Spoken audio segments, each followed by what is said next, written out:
Të dhënat paraprake tregojnë një rritje të angazhimit institucional. Gjatë periudhës 2021-2025 SPA ka trajtuar mbi 230 materiale që lidhen me dyshime vere penale zgjedhore dhe ka regjistruar mbi 150 procedime penale. Vetëm për zgjedhjet e vitit 2025 janë administruar 104 materiale dhe janë regjistruar 46 procedime penale, nga të cilat 5 janë dërguara në gjykatë dhe me 9 nderur, ndërsa 22 vijojnë të jenë në hetim. Këto dhëna tregojnë se strategjia task force ka rritur kapacitetin e SPA-kut për të administruar indicjet në kohë dhe për të filtruar raste sipas kompetencës dhe për të orientuar më mirë bashkëpunimin ndër-institucional. Prania e hershme e task force-s në procesin zgjedhor ka patur efekt parandalues, duke rritur vëmendjen ndaj përgjegjësisë penale për sjelljet që cënojnë integritetin e zgjedhjeve. Analiza e përbashkët dhe shërbej për përmirësimin e strategjisë ekzistuese, forcimin e protokollit bashkëpunimit dhe identifikimin e ndërhyrjeve të nevojshme ligjore apo organizative. Sa i përket rekomandimit të 4 dhe të 5 që lidhen me zgjerimin e përdorimit të teknologjive të avancuara, hetimet financiare, krimi kibernetik dhe pastrimin e paradhe dhe kriptovalutat, SPA po vlerëson instrumentet që rrisin kapacitetin e gjurmimit pasurive dhe rrjeteve financiare. Kjo kërkon fuqizimin e etusit financiar, zgjerimin e aksesit në databaza shtetërore, përdorimin e mjeteve analitike dhe zhvillimin e kapaciteteve për analizimin të dhënave digjitale dhe të teknologjisë blockchain. Këto fusha nuk janë më mbështetëse të hetimin penal, por ato janë kthyer një pjesë thelbësore të hetimit të krimit organizuar dhe të korrupsionit modern. Rekomandimi 6 ka në fokus unifikimin dhe standardizimin e metodologjisë hetimore. Prokuroria e posaçme ka ngritur një grup pune të posaçëm për unifikimin dhe standardizimin e metodologjisë hetimore, veçanërisht mbledhjen dhe administrimin e provave dhe aplikimin e masave të sigurimit në përputhje me vendimet unifikuese të gjykatës lart, vendimin e gjykatës kushtetuese dhe jurisprudencën e gjykatës evropiane për drejtë e njerëzit.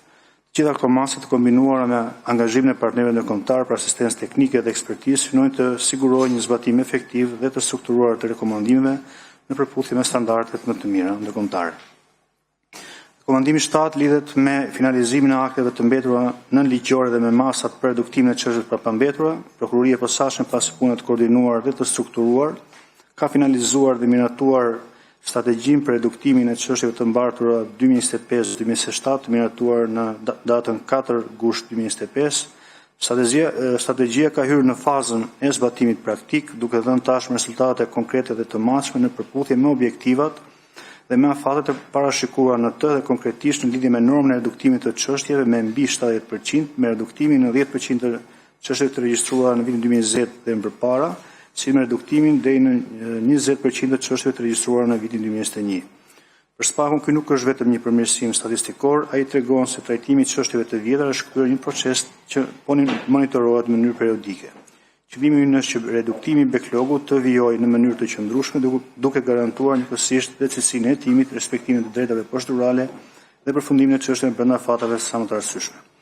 Rekomandimi 8 ka në objekt zbatimin efektiv sistemit menaxhimit të çështjeve dhe aktivizimin e plotë të moduleve të tij. Prokuroria e posaçme gjatë vitit 2025 vijoi zbatimin dhe konsolidimin e sistemit menaxhimit të çështjeve me synim aktivizimin e plotë të moduleve të rritjes së efikasitetit dhe gjenerimin e statistikave në kohë reale. Sistemi është në fazën përfundimtare të konsolidimit dhe synimi është që të jetë në funksionalitet i plotë dhe qëndrueshëm për të gjitha modulet brenda vitit 2026. Sistemi është instrument praktik që ofron gjurmëshmëri, menaxhim ngarkese dhe raportim me cilësi më të lartë, gjithashtu ai forcon disiplinën administrative të strukturës posaçme. Rekomandimi 9 lidhet me rritjen e efikasitetit institucional të BKH-s përmes plotësimit të vakancave dhe sigurimit të kushteve të nevojshme për funksionimin e saj. Në këtë drejtim në fazën e fundit përgatitore për hapjen e thirrjes për 40 hetues të ri.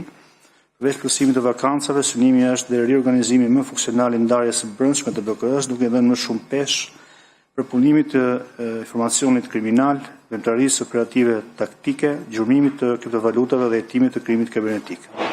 Ky organizim është i nevojshëm për të përgjigjur natyrës së re të hetimeve, ku provat digjitale, analiza financiare dhe inteligjenca kriminale janë po aq të rëndësishme sa veprimet klasike procedurale. Rekomandimi 10 dhe i fundit lidhet me thellimin e mëtejshëm të bashkëpunimit ndërkombëtar. Gjatë vitit 2025, ky bashkëpunim është konkretizuar në 95 kërkesa për ndihmë të ndërshërjes juridike të ardhur nga 17 shtete, si dhe 156 kërkesa të dërguara nga SPAK dhe 31 shteteve. Një tregues tjetër i rëndësishëm është dhe rritja e numrit të skuadrave përbashkëta hetimore aktive nga 26 në numrin 32. Dhe këto dhëna tregojnë se bashkëpunimi ndërkombëtar nuk është më kanal komunikimi apo shkëmbim formal, informacioni, por është pjesë e përditshme e hetimit penal, veçanërisht në çështjet ku veptëria kriminale, asetet, provat dhe personat e përfshirë shtrihen në disa jurisdiksione.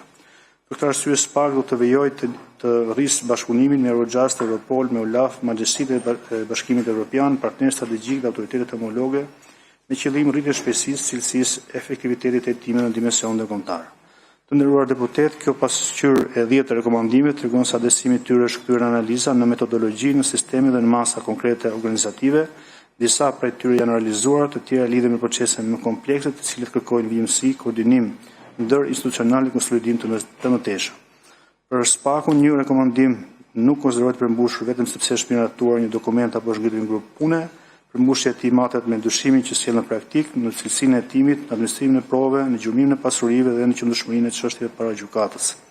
Synimi ynë është i qartë që rekomandimet mos rezultojnë të përmbushura vetëm në letër, por të kthehen në një institucion më të hapur dhe më efektiv në ushtrimin e mandatit kushtetues nga ana e SPAK-ut. Dhe për sa i përket projekt rezolutës, ne në fakt sapo njohëm me përmbajtjen e saj, jo vetëm me pikat shtesë nga pika 21 e mbrapa, por edhe me pjesën tjetër, pasi nuk ishim njohur më parë në Komisionin e Ligjeve. Në parim nuk kemi ndonjë kundërshtim apo ndonjë diçka për të shtuar, por mendoj që mbasi është e nevojshme dhe një afat pak të një ditor, që nëse kemi diçka për të shtuar apo që kemi mendim t'ja paraqesim me shkrim.